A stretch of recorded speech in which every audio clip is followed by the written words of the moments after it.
How's it, guys? Robert here from Best Sports Betting, and today we're going to be talking about some Sportstake tips. Now, Sportstake is a game from the National Lottery. Many punters like to head into shops to get their cards to play Sportstake. There are lots of different ways to play it. You can play it online as well on the nationallottery.co.za site. And as I mentioned earlier, today we're going to be looking at a few tips to improve your Sportstake winnings, or just to improve your general Sportstake play. Before we get into that, we're going to have a quick look at how Sportstake works. Now, at the moment, there are two different kinds of Sportstake games, Sportstake 8 and Sportstake 13.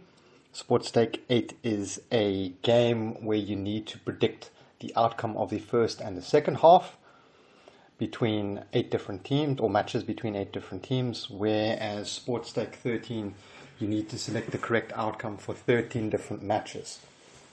Now, we're going to be focusing on Sportstake 13 for now, which is the most popular of the two. It's also been around longer.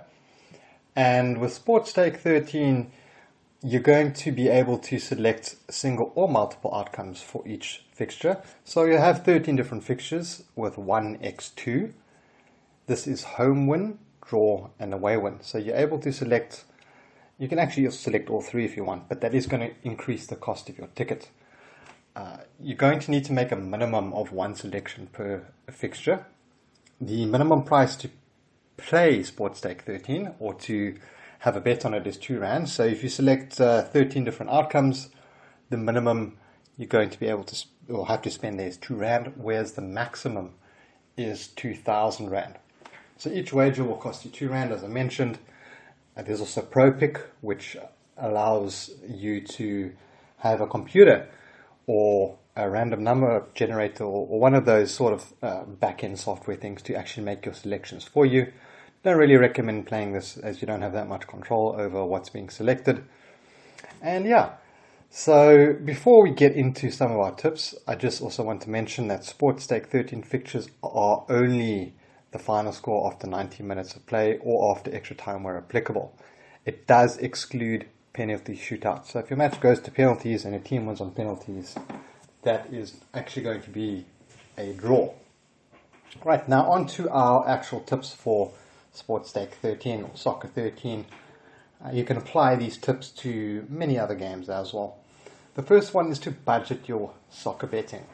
Now, it costs R2 a ticket, and every time you're going to add more results to that ticket, you are going to be paying more. We try to keep it under, R4 to R8. Keep it as low as possible. Set your budget for the week as well. So if you've got R100 for the month, only play R10 a fixture. That way you'll be able to get through 10 fixtures for the month. I don't even know if there are 10 fixtures a month. There are 2 each week, so there's about 8 a month. So you'll easily be able to play R10 a fixture. But whatever your budget is, stick to it, guys. If you're not sure on how to budget sports betting, give it a quick Google. And there's lots of different articles explaining how you can budget. But that's the most important thing about Sportstake betting, is to have a budget. The next part is only play when there are regular teams playing and stay away if you don't know the teams.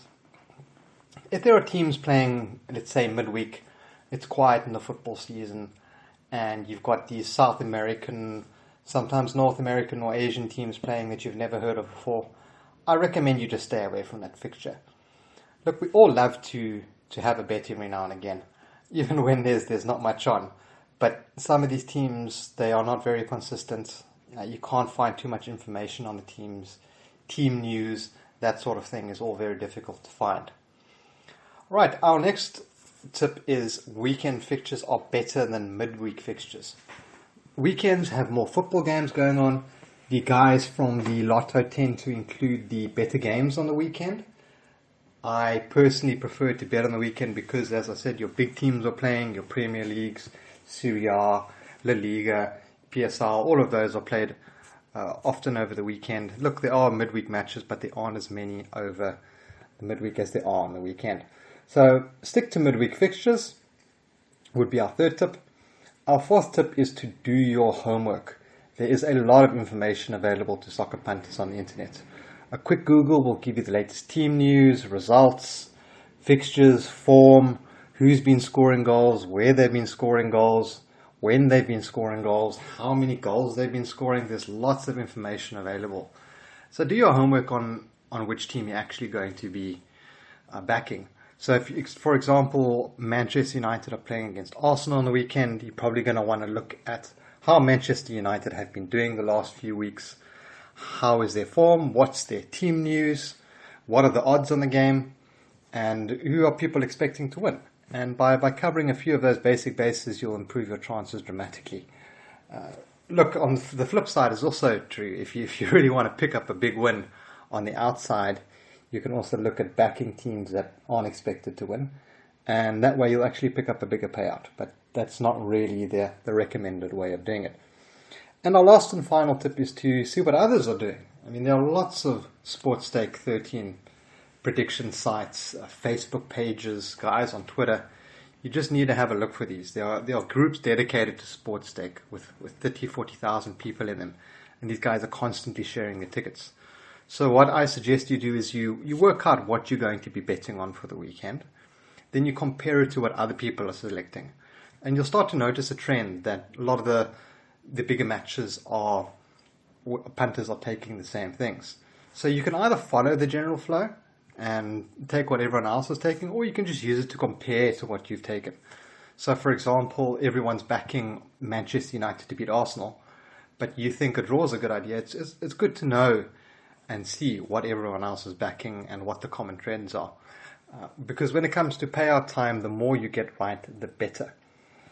Alright guys, thanks for tuning into another video. I'll be coming out with another video with some more Sportstake tips, how to play Sportstake, a few things about Sportstake and Sportstake 8 in the future, so keep an eye out for that, and I'll see you in the next one. Guys, good luck with your Sportstake bets, and cheers.